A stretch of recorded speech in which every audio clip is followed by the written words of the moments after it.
Hey everybody, this is Troy with eBuzz Central. Today we're going to be taking a look at Elementary OS 6 Odin. I believe it came out a couple weeks ago.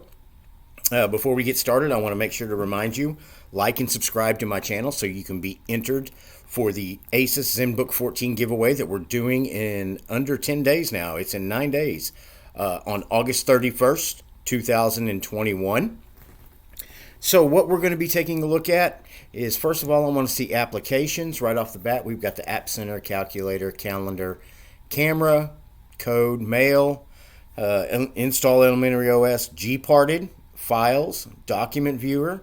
You got a multitasking view, music, photos, screenshots, system settings, tasks, terminal, videos, and web. Elementary OS is arguably, as they state, the most elegant or beautiful Linux desktop that you're going to find out there.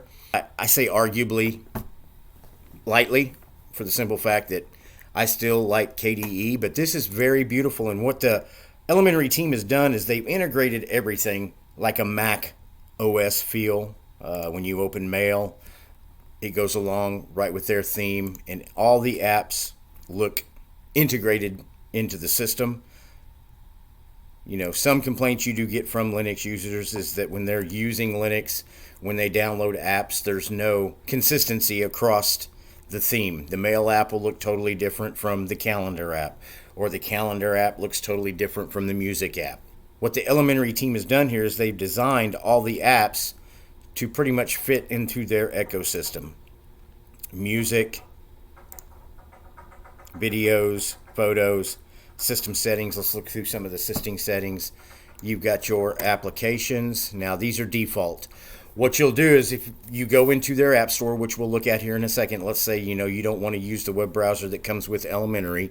You go download Firefox, Chromium, Chrome, Opera, Brave, LibreWolf, whatever you might be using. Once it's downloaded, you can come over here, drop down menu, and make it your default app for that.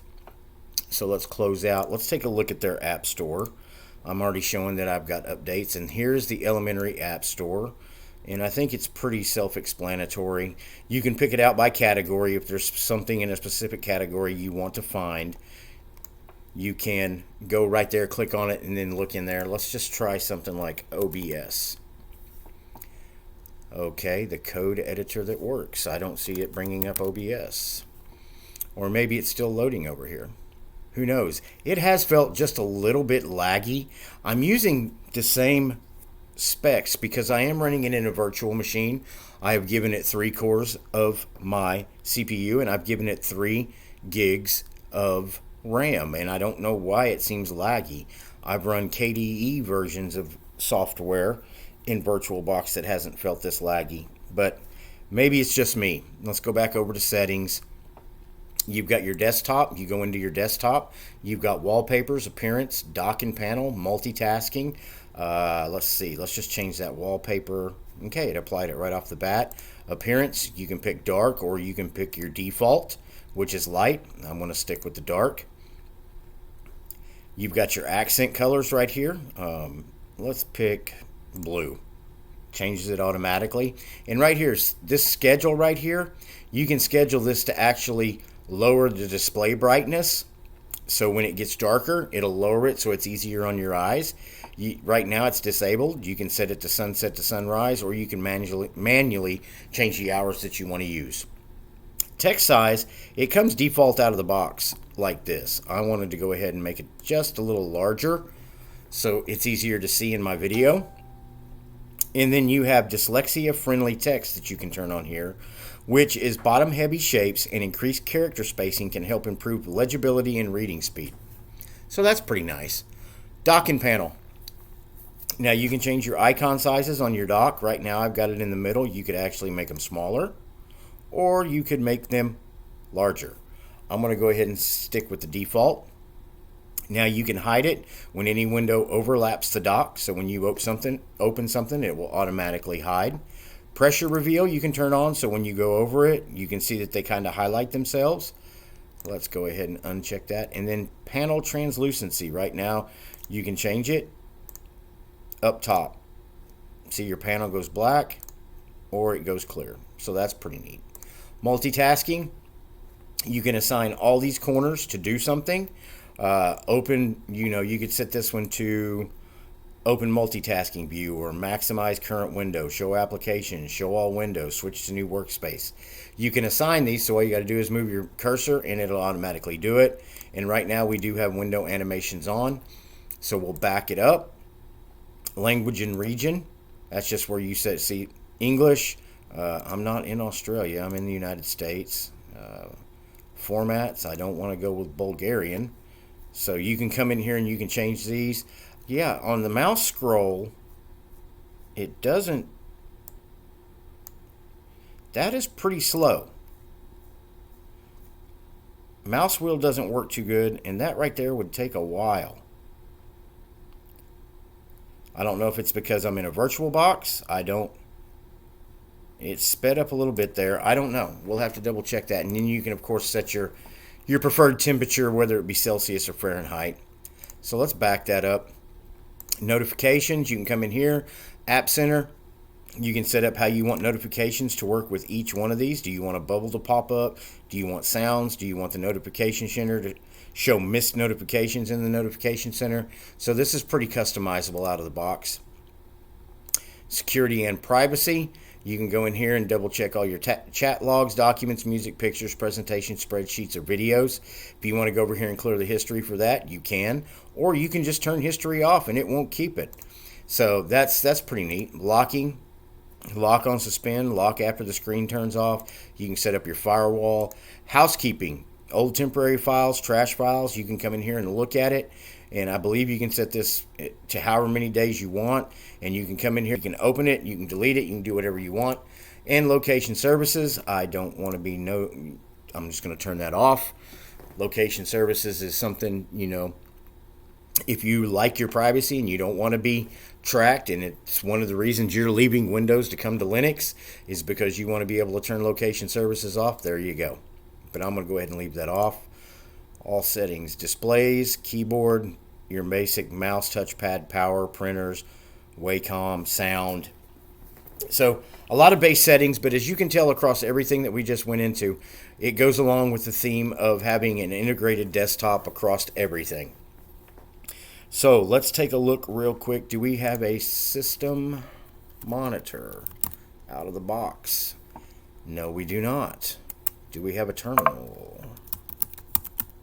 There's terminal. Let's see if HTOP. HTOP is installed out of the box. There you can see my 3 cores and what they're doing. Right now I'm at about 1.12 gigabytes of the 3 gigabytes I have assigned to the machine. It's running just a little bit more than what my KDE does at rest. My KDE usually runs between 8 and 900 megabytes. This is running it right at 1.09 gigabytes. Let's quit terminal. So let's go down here. Let's open the mail program. Right here, all you got to do is you'd create an account, or you could click on online accounts and it would connect to the online accounts that you've already had assigned in settings. I'm not going to do that, but here's where you set up your mail. Where do you go? Over here. Always show remote images. This is one thing right here I'm just going to say. There are some email applications out there that when you do install them, I believe Geary Mail is one of them, that does not give you this option. You have to manually click a button every email that you get showing always show remote images. Or you can choose always show remote images from this sender. But my personal preference is when I open email, I'm looking at it. I want to read it. So I want my remote images on, whether it be from my bank, whether it be from my electric company. Close out of that. And then you've got your tasks list. You can come in here and set up your personal list, set up your tasks, and they're right here. I like the integration of all the applications, I'm not going to lie. If you're somebody coming from Mac OS or Windows, I think you will be very comfortable with this operating system and the integration of the apps that go across it. And there's your music, there's videos, there's camera, and we've already looked at the App Center. Let's see if this bar is still scrolling up here. I'm just trying to find a program. How about Caden Live? Ignore. Failed to fetch updates. So there's no home. Let's see. What do we got? Man, that scroll bar just does not want to work. Graphics. Yeah, the App Store to me is a little laggy. But like I said, it may be because I'm running it in a virtual machine.